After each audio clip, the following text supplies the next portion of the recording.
নমস্কাৰ, মোৰ নাম বিশ্বজিৎ যাদৱ। মই আজি তোমালোকৰ ক্লাছ 10ৰ যিটো ধাতু পাঠটো সেইটোৰ বিষয়ে অলপ আলোচনা কৰিম। তো প্ৰথমতে আমি লেচনটোৰ নাম লিখি লৈছোঁ ধাতু আৰু অধাতু। ধাতু আৰু অধাতু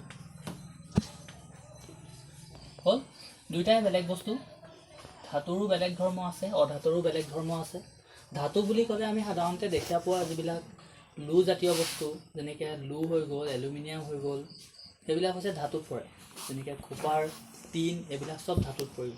হ'ল অধাতু বুলি ক'লে অক্সিজেন, নাইট্ৰজেন, কাৰ্বন, এইবিলাক হৈছে অধাতুৰ উদাহৰণ।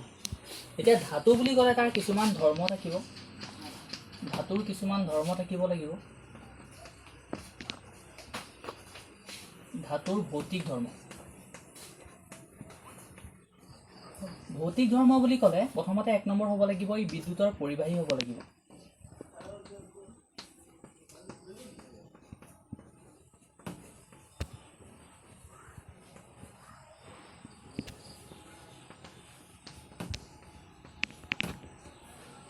দুই নম্বৰতে ই কি কৰিব লাগিব, সাধাৰণ অৱস্থাত কঠিন হ'ব লাগিব।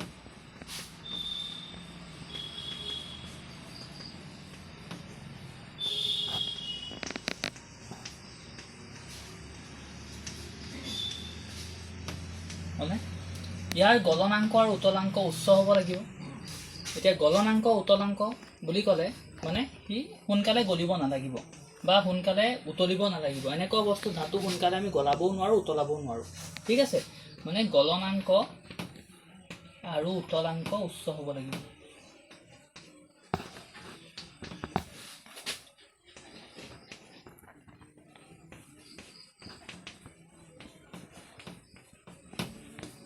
নেক্সট, ই নমনীয় আৰু ঘাত সহনীয় হ'ব লাগিব।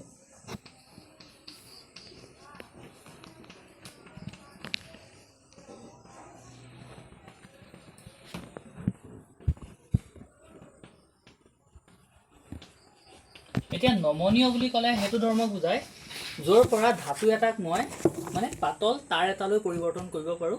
মানে ধাতু এটাক তাঁৰলৈ পৰিৱৰ্তন কৰিব পৰাটোকে কি বুলি কোৱা হয়, নমনীয়। ঠিক আছে, তাৰ ছেকেণ্ড ধৰ্মটো হৈ গ'ল ঘাত সহনীয়। ঘাত সহনীয়টো মানে ধাতুসমূহক মই হাতুৰিৰে কোবাই পিনে বিভিন্ন আকাৰ দিব পাৰোঁ, তাক কোৱা হয় ঘাত সহনীয় ধৰ্ম। ঠিক আছে, তো এইটো বুজি পাইছা। বিদ্যুতৰ পৰিবাহী বুলি ক'লে বুজি পাইছা যে তাৰ মাজেৰে বিদ্যুৎ পাৰ হ'ব লাগিব বা বিদ্যুৎ যাব পৰা হ'ব লাগিব। নেক্সট নম্বৰ, সাধাৰণ অৱস্থাত কঠিন হ'ব লাগিব, মানে টান হ'ব লাগিব। ধাতুসমূহ কেনেকুৱা হ'ব লাগিব, টান। তো 4 নম্বৰ যিটো ধৰ্ম আছিলে হৈ গ'ল। এতিয়া 5 নম্বৰ ধৰ্মটো আমি লিখিছোঁ। ধাতুসমূহ কেনেকুৱা গুণ থাকিব লাগিব, চিকমিকনি গুণ, যাক কোৱা হয় ধাতৱ দ্যুতি।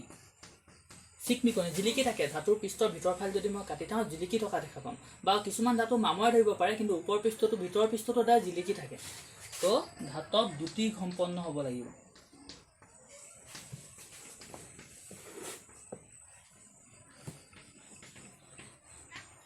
ঠিক আছে, অ'কে।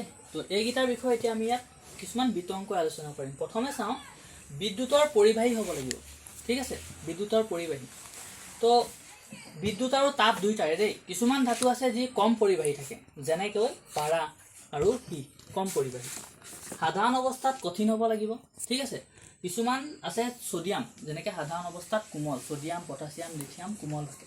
ঠিক আছে, তাৰ উপৰিও পাৰা এবিধ এনেকুৱা ধাতু যি সাধাৰণ অৱস্থাত জুলীয়া অৱস্থাত পোৱা যায়। ঠিক আছে, গলনাংক উতলাংক উচ্চ হ'ব লাগিব। কিন্তু গেলিয়াম আৰু চিজিয়াম নামৰ ধাতুবিধৰ গলনাংক উতলাংক নিম্ন হয়। যদি হাতত যদি মই তালুত থৈ লওঁ, এই যিটো গেলিয়াম আৰু চিজিয়াম সি গলি যাব, মানে আমাৰ বডি টেম্পাৰেচাৰটো সেই ধাতুটো গলি যায়। নমনীয় আৰু ঘাত সহনীয় হ'ব লাগিব। এতিয়া সোণ আৰু ৰূপ মানে ভাল ঘাত সহনীয় আৰু নমনীয় ধাতু। ঠিক আছে, সিহঁতক পাতল তাঁৰ বনাব পাৰোঁ, আমি অলংকাৰ চলংকাৰ বনাব পাৰোঁ। ধাতৱ দ্যুতি সম্পন্ন হ'ব লাগিব, জিলিকি থাকে ধাতুসমূহ। ঠিক আছে, এইবিলাক যিটো ধাতুৰ আছে, অধাতুৰ কিন্তু সেইবিলাক ধৰ্ম নাই। তো আমি পাছতকৈ অধাতুৰ বিষয়ে আলোচনা কৰিম।